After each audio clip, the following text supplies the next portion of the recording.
nos han puesto a reflexionar ahora sobre este nuevo sujeto social que emerge con el estallido. Tenemos esa obligación, así que vamos a ver si podemos agregar algo de imaginación entre los dos aquí, ¿no? Aceptemos el desafío. Yo voy a partir con algunas cuestiones y, bueno, ahí vamos rodando, vemos cómo. Yo creo que la idea en general, desde toda su tradición, digamos, desde los populistas rusos para adelante, digamos, la forma en que la recupera Gramsci incluso, es una forma de la conciencia histórica, y por lo tanto apela no tanto a un sujeto clasista, que tenga una posición estructural definida, sino que es básicamente es en ese sentido un sujeto que es multiclasista, digamos, que abarca sectores populares que vienen de distintas construcciones. El pueblo que tuvimos, yo creo que a finales de los 60 y principios de los 70, digamos, era un pueblo que por un lado mezclaba a un movimiento sindical con una tradición de politicidad, de integración al proceso de construcción del Estado y de la industrialización, con otro migrante rural que más bien engrosaba movimientos poblacionales en las grandes ciudades, etcétera, y que se expresaron de alguna manera como fracciones populares distintas dentro de una unidad popular que tuvo mucho de popular, pero poco de unidad, digamos. Y los conflictos de la unidad popular solemos recuperarlo más bien en la discusión que tenían las burocracias políticas, como yo digo siempre que es como una especie de visión muy caras o cosas de la historia de ciertos líderes que peleaban con otros líderes como si fuera una pelea de no más de 180 o 200 personas, cuando era un protagonismo de millones que respondían al gran dilema de cómo unir esa heterogeneidad, si tú quieres, que abriga esta noción de pueblo, digamos que es tan genérica. Por lo tanto, la unidad política, si ustedes quieren, del pueblo, no es una construcción que se pueda hacer dada nomás mecánicamente por una especie de condición de dominados nomás que comparten entre sí.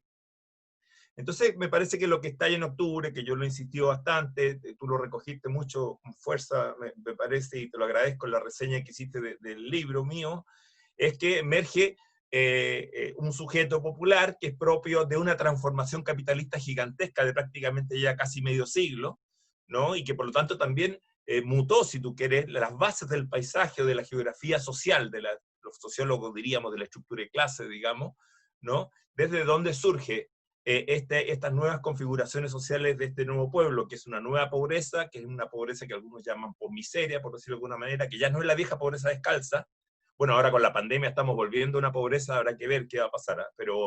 Pero digamos que de alguna manera una pobreza un poco más compleja, que es un tipo de pobreza, llamémosla así, neoliberal, digamos, ¿no? O sea, hay que plantearse abiertamente la explosión de un sujeto neoliberal. Y por otro lado, yo lo decía, no, ya no está la vieja clase obrera industrial, en su lugar aparece un trabajador white collar, le dicen de cuello blanco, digamos, de los servicios, que es un trabajador nómade, que rota mucho, que combina las posiciones dependientes con las independientes, o sea que es trabajador por cuenta propia y a su vez asalariado, una cosa en la mañana, otra en la tarde, que por lo tanto se destruyen sus viejas formas de identidad por el oficio. Y también el mito del oasis, digamos, es decir, que en el fondo que este neoliberalismo no produjo nuevas clases medias, primero, lo que produjo fue una capa muy heterogénea de nuevos profesionales, muy heterogénea, y por otro lado destruyó las antiguas. Entonces desaparecen las viejas bases de sustentación social de proyectos políticos. Y creo que eso le plantea un problema de actualización tremendo a la izquierda, digamos, ¿no? De capturar esta nueva forma de un pueblo, y que la identidad de pueblo yo lo usaba un poco en el sentido clásico de opuesto a una oligarquía, alguna forma de poder de pocos. Y esta oligarquía, en el fondo, o sea, sería más bien las élites del sí y del no, que proyectaron con apellido civil y profundizaron un experimento de neoliberalismo que se había iniciado en dictadura, sencillamente, ¿no? Y trasuntaron en apellido civil, y ahondándolo, digamos, eh, cierta reconstrucción de la fronda aristocrática a la que conduce, digamos, la transición, sobre todo en sus formas más opacas de la política, ¿no? La política de los acuerdos, la cocina, todas esas cosas que conocemos así. Ante esa situación, eso termina de estallar, y es por lo tanto una nueva geografía social, quizás la que estalla.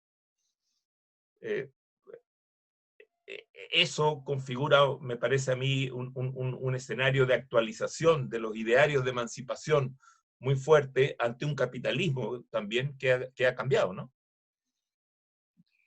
Pusiste un montón de cosas sobre la mesa. Voy a recoger algunas, pero no sé si alcanza a recogerlas todas en el marco de tiempo que tenemos a nuestra disposición. Parto por la idea del nuevo pueblo porque me parece una idea muy fecunda. Creo que da cuenta primero de una transformación que es real. O sea, que no es tan cercana en el tiempo. Creo que es algo que se viene desarrollando desde la dictadura misma, que se ha venido decantando a lo largo de las décadas y que ahora la vemos más articulada, pero que no es una novedad absoluta, eso es lo que quiero decir. Eh, pero creo que estamos viendo en este minuto ¿cómo llamarlo? La manifestación más política de este nuevo pueblo que se ha venido constituyendo, yo diría, desde los años 80 hasta acá. Hemos tenido atisbos antes, no es que haya nacido de la noche a la mañana este fenómeno, pero creo que a partir del 18 de octubre lo vemos actuando de una manera más masiva, más visible y con mayores proyecciones, con mayores implicancias.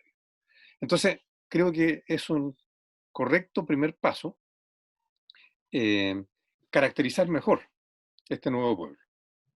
Y creo que la palabra pueblo se presta mucho para eso precisamente porque apunta a una multiformidad.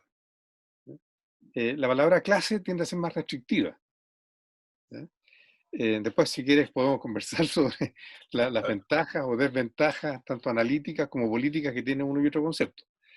Pero la palabra pueblo tiene la virtud, me parece a mí, de que da cuenta de un sujeto que es multiforme, que es heterogéneo, y por tanto Claro. no responde necesariamente a los mismos impulsos, a los mismos estímulos, y que tampoco actúa de manera mecánica, hacia el unísono, casi como un reflejo eh, pavloviano, ¿no? O sea, Claro. tal cosa y el actor colectivo reacciona al unísono. Eso no es así.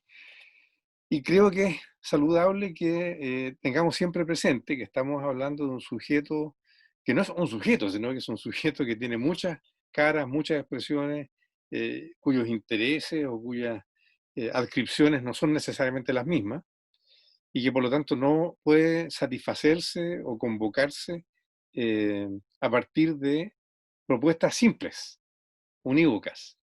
Y eso creo que es una muy buena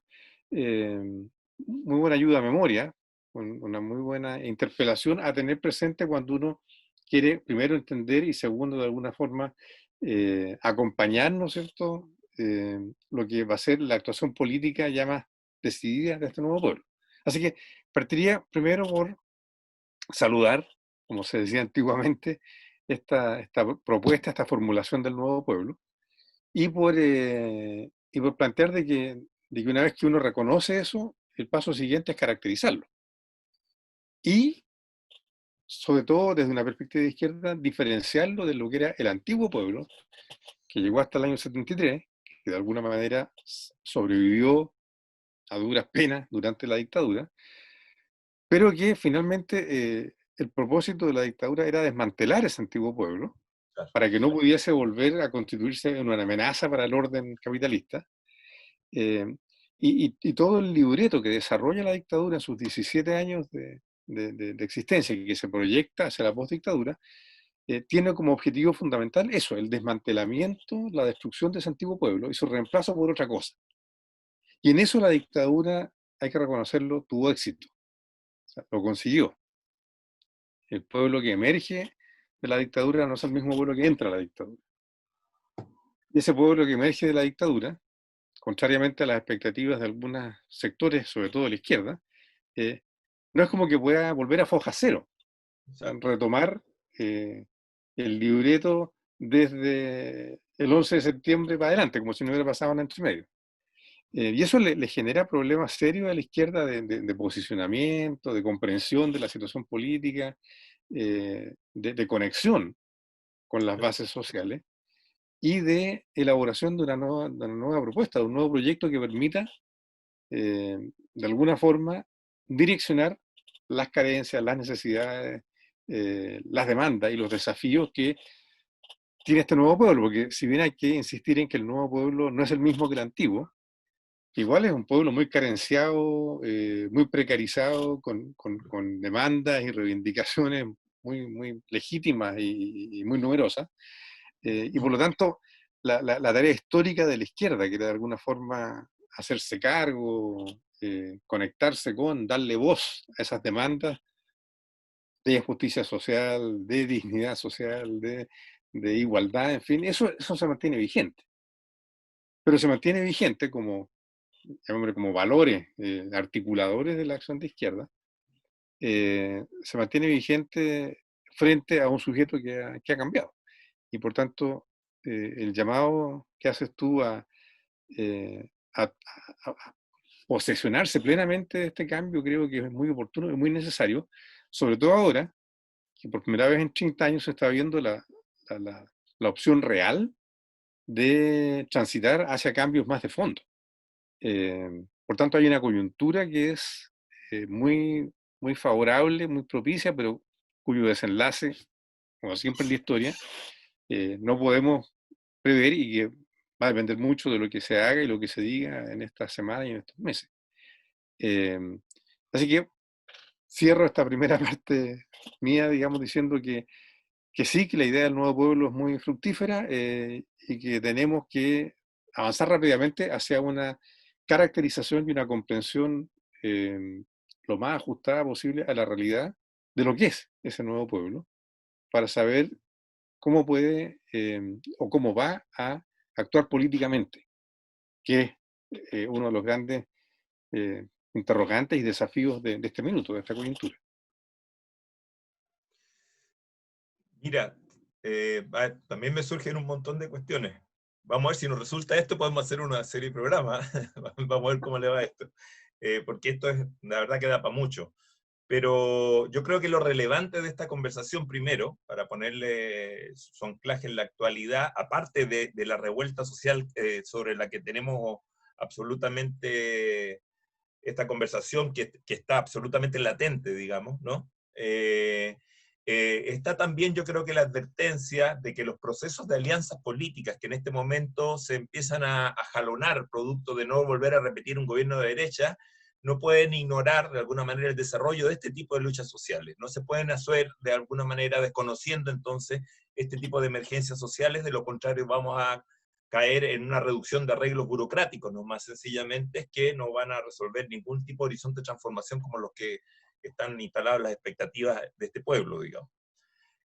Yo tengo la impresión, recorriendo hacia atrás, y voy a hablar en la izquierda desde nosotros, ya haciéndome cargo incluso de lo que le ocurrió a la izquierda de generaciones pasadas o antes que uno naciera, porque uno es parte de una tradición, ¿no? Pero yo creo que en la izquierda exageramos siempre el peso del elemento coactivo a la hora de leer la dictadura, y no tanto el elemento, si tú quieres, refundacional, no el elemento de transformación. Y eso nos dificultó porque esperamos que cuando se suprimiera el elemento coactivo y retornara, en comillas, como se decía, la democracia, iba a volver a aparecer ese movimiento sindical, esos viejos actores sociales, y no aparecieron sencillamente, ¿no? Y claro, el problema es que había ocurrido entre medio una gigantesca transformación capitalista, que había transformado las bases sobre las cuales se reproducían aquellos viejos actores populares, de alguna manera. O sea, eh, poniéndolo un poco marxólogo, digamos, se había instalado una gigantesca transformación de las fuerzas productivas y de uno de sus componentes fundamentales, que es la fuerza de trabajo.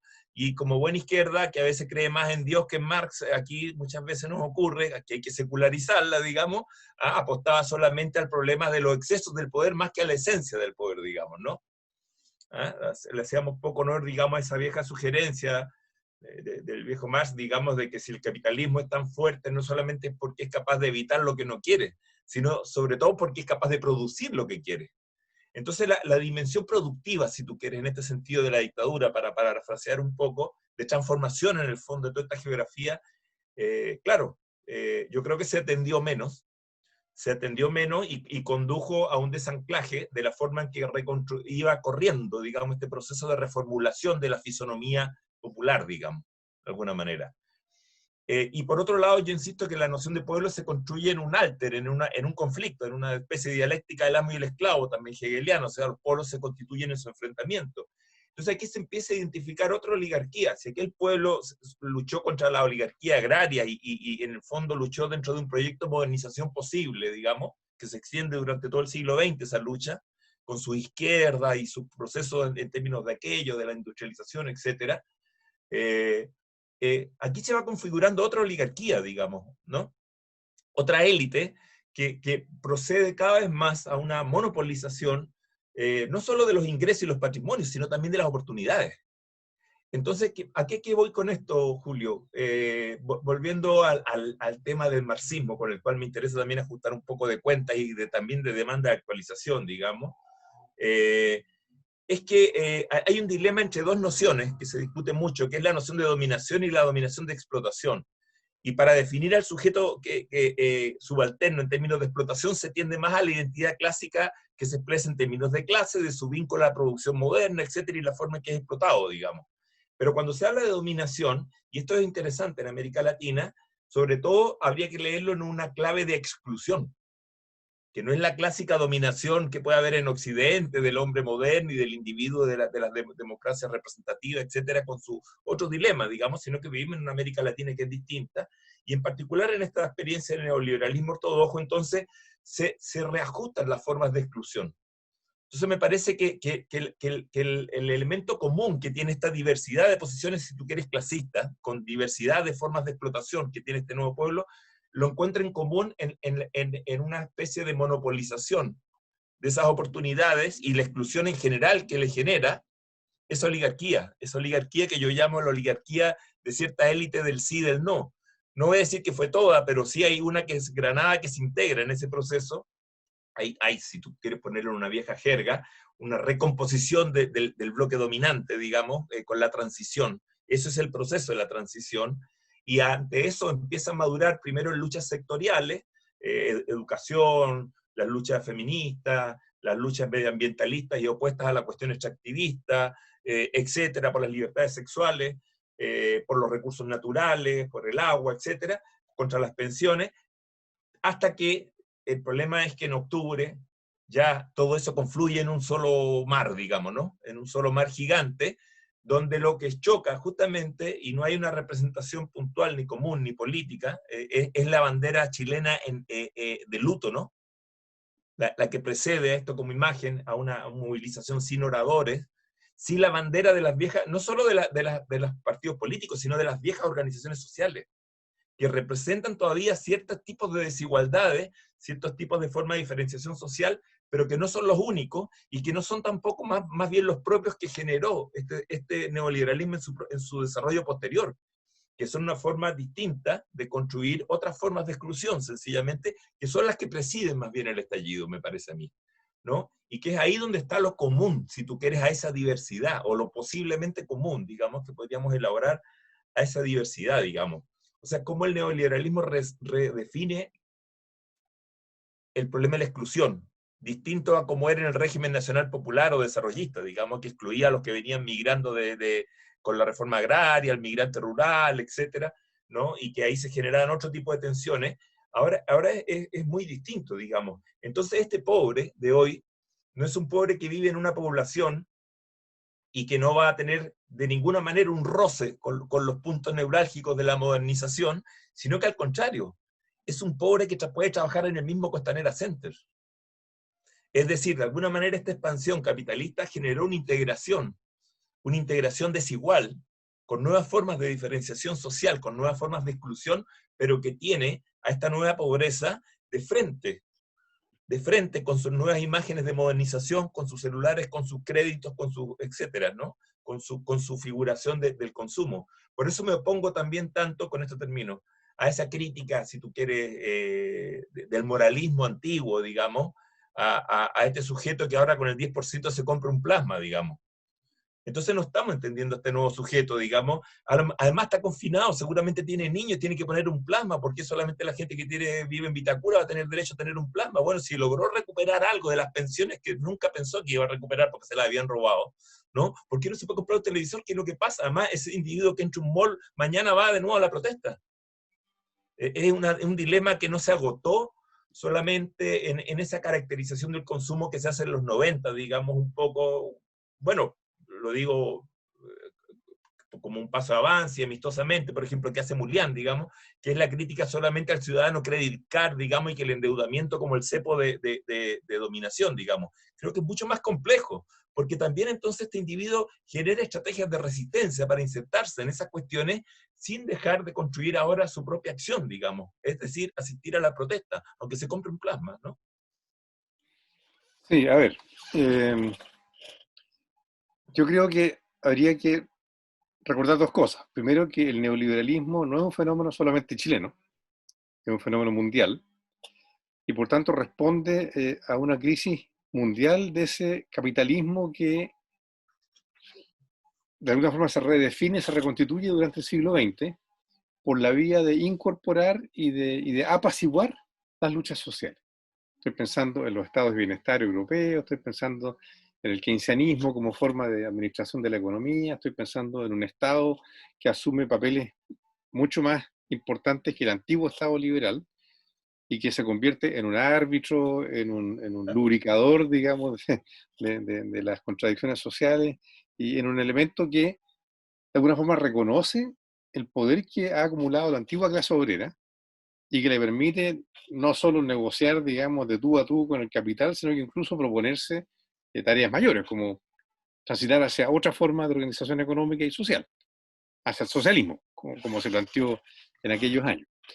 Frente a eso, el capitalismo mundial se da cuenta que tiene que reconvertirse, porque lo que mueve al capitalismo sigue siendo la tasa de acumulación, digamos, la tasa de ganancia.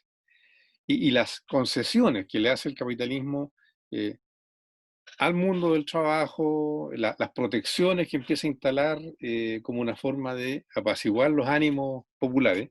Estoy pensando pensiones, salud, eh, vivienda, todas las políticas sociales que se empiezan a desenvolver en el mundo a partir de los años 30 y que no son solo propias de los países socialistas, sino que también se dan en el capitalismo, incluso en un capitalismo atrasado como el nuestro en América Latina. Y los antiguos populismos un poco expresan eso, ¿no?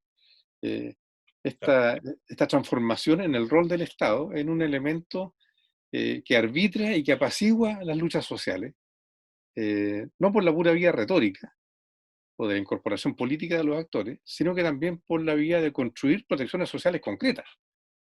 Eh, Repito, pensiones, salud, seguros contra accidentes, etcétera, políticas de vivienda, social, educación, etcétera. Bueno, eso es lo que en cierto momento se empieza a constituir en un freno, en obstáculo para la tasa de acumulación capitalista y que lleva a que se empiece a experimentar con otras fórmulas que le quiten al mundo laboral eh, la fuerza, el poder que ha acumulado y que le ha permitido obtener esas ganancias o esos reconocimientos. ¿Eh? Entonces, la clave de sentido de la así llamada revolución neoliberal pasa justamente por desarmar los dispositivos orgánicos, políticos, sindicales, que habían hecho posible la construcción de los estados de bienestar, de los estados benefactores, de los populismos aquí en América Latina. ¿Eh? De los antiguos populismos, porque el populismo es una palabra que se ha puesto muy de moda y que ahora significa prácticamente cualquier cosa, Que sea pero contra el neoliberalismo, le dicen populismo, sí. exacto, exacto. Entonces, y que se ha convertido casi como en un comodín para denotar ciertas formas de conducta política, pero bueno, eso lo podemos conversar después si quieres. Pero a La lo que voy demagogia, es, sí. claro, es básicamente un sinónimo de demagogia. Pero el concepto de populismo tiene una base mucho más profunda, digamos, mucho más seria. Eh, entonces, eso es lo que hay que desmantelar, hay que desmontarlo. Y aquí en Chile se hace de manera precursora, ¿no? Este país es un verdadero laboratorio, como se ha dicho, de imposición de estas fórmulas neoliberales por la vía de la fuerza y de la represión. Pero la represión, como tú bien dijiste al comienzo de tu intervención, es solo un primer capítulo. Es como un despejar el terreno para, sobre ese terreno ya despejado, construir lo que va a ser este nuevo modelo, que es el neoliberalismo, y que se sostiene sobre el debilitamiento de los sectores populares y el debilitamiento de los trabajadores, concretamente, pero también del Estado, como organismo que articula y conduce estos procesos de incorporación social. ¿Ya? Entonces, y repito, esto es un fenómeno que se da a nivel mundial. ¿Ya? No con la misma violencia, con el mismo salvajismo que se da aquí en América Latina, sobre todo en Chile, pero sí hay un embate, hay una embestida eh, coordinada, programada, organizada contra los sindicatos, contra los estados de bienestar, contra las protecciones sociales, etc. Y lo que se hace es desarmar eso, por las vías que tú conoces bien, digamos, de nuevas formas de producir, el avance de la automatización, la tercerización de los procesos productivos, lo cual hace que la empresa central se desvincule de muchos elementos que eh, pasa a subcontratar y pasan a ser problemas, digamos, de los subcontratistas y no de la empresa central, etcétera. Y el Estado también se desentiende de sus funciones sociales, salvo en los sectores más pobres, digamos, más precarios, más vulnerables, donde focaliza la ayuda social Claro. justamente para frenar posibles estallidos de rebeldía provenientes de esos sectores. Entonces, hay todo un trabajo de desmantelamiento, de fragmentación de esos antiguos actores colectivos, laborales, etcétera, pero que va acompañado, y eso es lo que a veces no se entiende bien, de una estrategia simultánea y paralela de seducción, que en el caso de Chile es muy evidente. Digamos. O sea, ya, desmantelamos todo lo que existía, jibarizamos el Estado social, precarizamos el trabajo, pero como contraparte de eso, que podría ser el garrote, ¿no es cierto?, está la zanahoria del acceso al consumo. ¿Ya? Y de un acceso al consumo que es mucho más realista, comillas, que en etapas anteriores, eh, porque se sostiene sobre mecanismos como el crédito, que también pasan a ser otro elemento que alimenta, ¿no es cierto?, al modelo neoliberal. Y entonces, este nuevo pueblo, y aquí vuelvo al caso chileno, es un pueblo que ha perdido los referentes colectivos, estructurales que tenía antes, que como tú dices, trabaja de una manera mucho más desarticulada, ¿sí? Que se ha atomizado mucho, ¿sí? Y también eso es parte del diseño neoliberal, ¿no es cierto? Evitar las grandes concentraciones de actores laborales o sociales, porque eso puede convertirse en fuerza social. Entonces, si yo atomizo, si yo fragmento, si yo desmantelo, si yo individualizo, va a ser mucho más difícil que esa gente se ponga de acuerdo para levantarme demandas o para, en el fondo, organizarse y luchar en mi contra. Entonces, por un lado, como que inmovilizo a ese actor por la vía de fragmentarlo, pero por otro lado, lo seduzco, diciéndole, mira, a cambio de todas estas cosas que usted ha perdido, yo le ofrezco la posibilidad de acceder al plasma, de mandar a sus hijos a la universidad, de acceder a bienes de consumo que antes eran inalcanzables, etcétera, etcétera. Pero claro, a cambio del endeudamiento, y etcétera, etcétera. Y por lo mismo, lo que termina pasando es que se da una dinámica que es a la vez de seducción y de precarización. Ahora, esa seducción tiene un límite, que es el límite de que finalmente no todas las personas van a acceder todo el tiempo a todos los bienes que quisieran. Y por otro lado, las pérdidas de protecciones y las precariedades empiezan a acumularse y se produce finalmente un punto de inflexión en el cual pesa más lo que se perdió que lo que se podría haber ganado. Y yo creo que eso es lo que estamos viendo en el caso de octubre.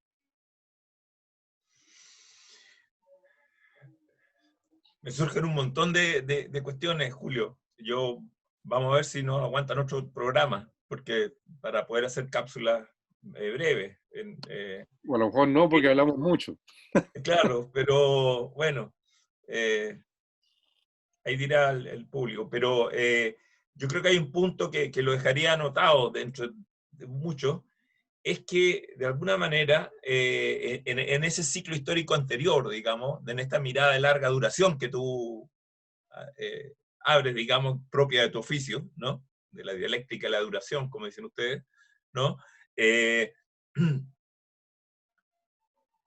hay una serie de elementos de los derechos, digamos, populares, que se instalan de forma institucional, obtienen reconocimiento institucional y por lo tanto una serie de conflictividades propias de ese pueblo también va canalizándose en canales de procesamiento de conflicto, digamos, de alguna manera que tienen legitimidad institucional En sociología se habla de la institucionalización de la clase obrera, sobre todo en la posguerra con Dahrendorf, por ejemplo, y el laborismo inglés, digamos, y todo ese tipo de elementos, y que por lo tanto hay también entre que Hobsbawm insiste que eso no es solamente un problema de la dominación, que entiende que mejor lo institucionaliza antes que explote por fuera, sino que también es un logro de la propia lucha, digamos, ahí hay que verlo en las dos dimensiones, porque es un dilema de relaciones de fuerza, digamos.